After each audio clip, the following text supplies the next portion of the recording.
So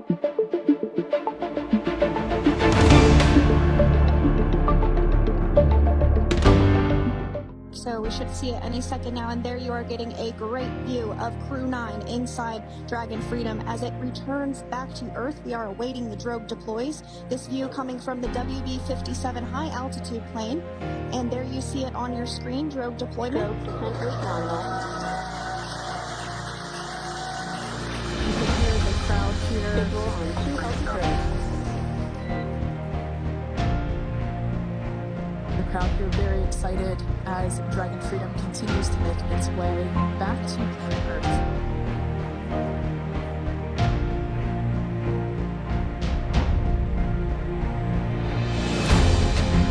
Next up, we'll stand by for the main deployment of the parachutes.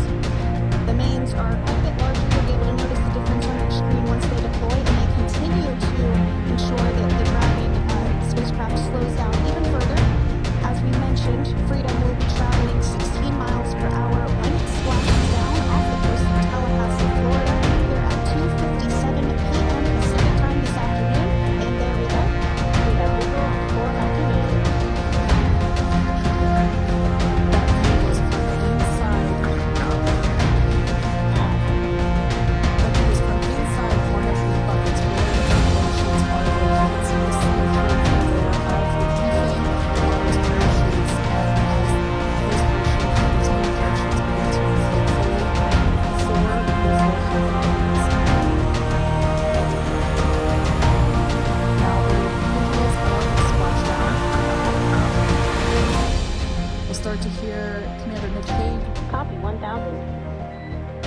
As we heard right there, Commander Nick Hague will be calling out the altitude of the Dragon capsule from here on out. Landing in water is simpler and provides more margin against unlikely parachute issues. You can see those parachutes continuing to slow the Dragon capsule down. And if you're just joining us, you're looking at 800 meters. a live view of Crew 9, just minutes away from splashing down off the coast of Tallahassee, Florida. Splash down 2 minutes from now at 2:57 p.m. Pacific. We do have 4 healthy mains really doing the job there. Just breathtaking views of a calm, glass-like ocean off the coast of Tallahassee, Florida. Crew 9 just minutes away from splashing down. This is really such an incredible shot. That Copy was 600. That was a live view from our recovery vessel, Megan, which is stationed a couple miles away from the splashdown site. We can see the crew there using their restraints as resting places for their arms. They were just in space moments ago, so their arms were able to float freely. 400 meters. It is a gorgeous bluebird day here that we have for the splashdown of Crew 9. It's incredible to think that the Dragon capsule just minutes ago was going over 17,000 miles per hour, and now gently coasting to a soft splashdown. 200. Copy 200 meters. Brace for splashdown.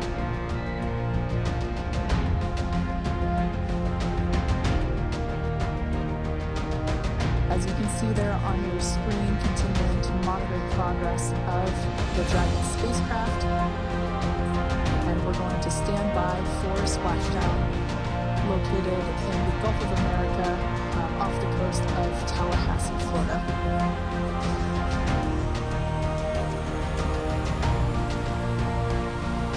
And splashdown. Crew 9 back on Earth.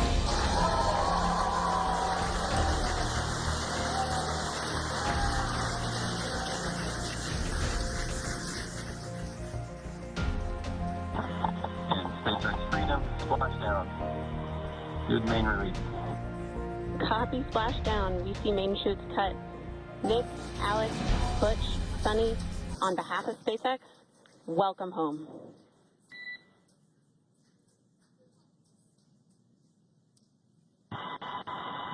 It is an amazing, what a ride. I see a capsule full of grams ear to ear.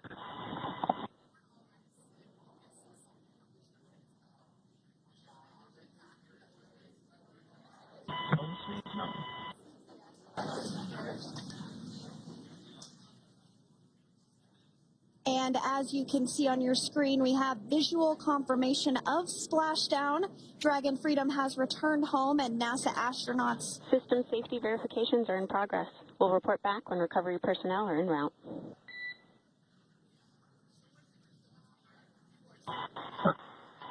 Understand.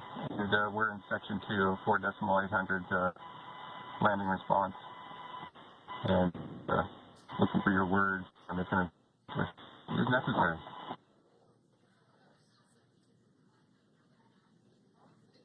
In the distance, we can see the recovery vessel making its way. Copy, you're in section 2 for the environmental assessment in 4.800. That is not necessary today. Understand. Raising button. So we will continue to have communications between the Corps and Nick Hague, the commander of Crew Dragon Freedom, which just splashed down 2 minutes ago off the coast of Tallahassee, Florida. Dragon Freedom has returned home with NASA astronauts Nick Hague, Sonny Williams, Butch Wilmore, and Roscosmos cosmonaut Alexander Gorbanov. They're back on Earth after approximately 17 hours of a return journey from space. The SpaceX recovery ship and team have been waiting for Dragon's splashdown, and they will now make their way to the splashdown location. The teams have been ready and waiting about 3 nautical miles away, so it's going to take them about 30 minutes or so to make their way And to... SpaceX Freedom. Pretty sure we're in stable 1. Copy, stable 1. We see the same. It's going to take about 30 minutes for the recovery team to make their way over to Nick, Sonny, Butch, and Alexander, who are still seated and secured inside that Dragon spacecraft there on your screen. Incredible views there of that thermal protection system, or TPS.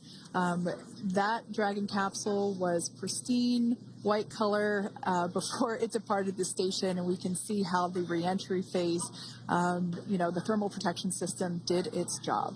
Now, if you're wondering what that hole, that like bucket area is, that is underneath the side hatch. That is where the main parachutes were stored. So when we saw the Dragon capsule docked at station, it looked very different. The panel that protects and covers the main parachutes, that was still intact, as well as the panels that enclose where the drogue parachutes are located.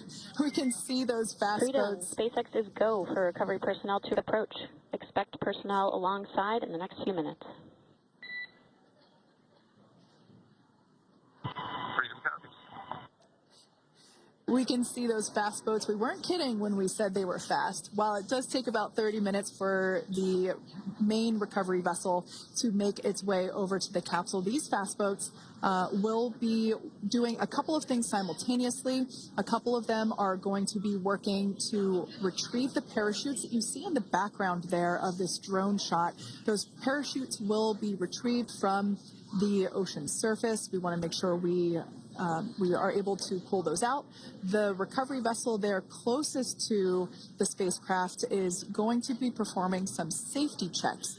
We can see there they're using an instrument that is basically working to detect if there are any hypergolic vapors or fumes that are still residing in and or around the Draco thruster nozzles or outlets. The hypergolic fuel, which is necessary for on-orbit burns to maneuver the spacecraft. Unfortunately, those hypergolics are unable to be breathed. They are toxic, and so this team here is doing those initial safety checks to make sure that it is safe for the rest of the recovery team to approach the spacecraft. They're also checking to make sure that any residuals from the pyros are safe and are not going to cause any issues. We can see the team working their way around the spacecraft to do these, basically these sniff tests on all of those Draco thrusters. And as we continue to await the recovery of our Dragon spacecraft with NASA astronauts Nick Hague, Sunny Williams, Butch Wilmore, and Roscosmos cosmonaut Alexander Gorbanov inside, Dragon has autonomously completed several steps to safe itself following splashdown. We are continuing to see Dragon in what is known as stable 1 configuration. That's kind of the ideal configuration following splashdown. It's upright, and the Dragon capsule is in the right configuration for it to be hoisted into the recovery vessel Megan, which you do see a little ways off in your screen approaching. Dragon will continue to remain live on air with you through that recovery process, all the way through the point where the crew is extracted from the Dragon spacecraft. Now, if you are just joining us, the mission has gone smoothly so far. Dragon successfully splashed down off the coast of Tallahassee, Florida at 2:57 p.m. Pacific, 5:57 p.m. Eastern Time this afternoon. Approximately 17 hours prior to splashdown, Dragon autonomously undocked from the International Space Station, completed a series of departure burns, jettisoned its trunk section, and performed its final burn, the deorbit burn. This placed the Dragon spacecraft on a trajectory toward Tallahassee, Florida. Dragon successfully re-entered the Earth's atmosphere, followed by deployment of its parachutes to slow the spacecraft down to a gentle splashdown. We're now going to follow the Freedom. Hypergol sweeps and unfired ordnance checks are nominal. Rigging is in progress. Approximately 25 minutes until capsule lift. Stand by for PMC with SpaceX flight surgeon.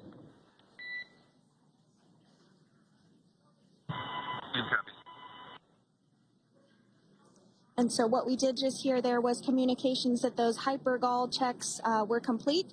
They didn't find any of that upon those checks, so we'll continue to move through the timeline. Next up is a process called rigging, which you see happening right now on your screen. This is when a SpaceX recovery personnel actually works to climb aboard the capsule and work through procedures ahead of lifting onto the nest of the recovery vessel Megan. We heard it's going to be about 25 minutes or so until that lift actually takes place.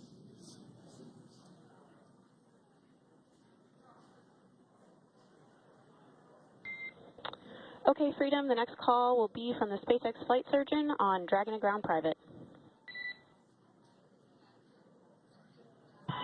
Understand. Thank you. callouts there indicating that the crew will have the opportunity to do a quick check-in with the SpaceX flight surgeon.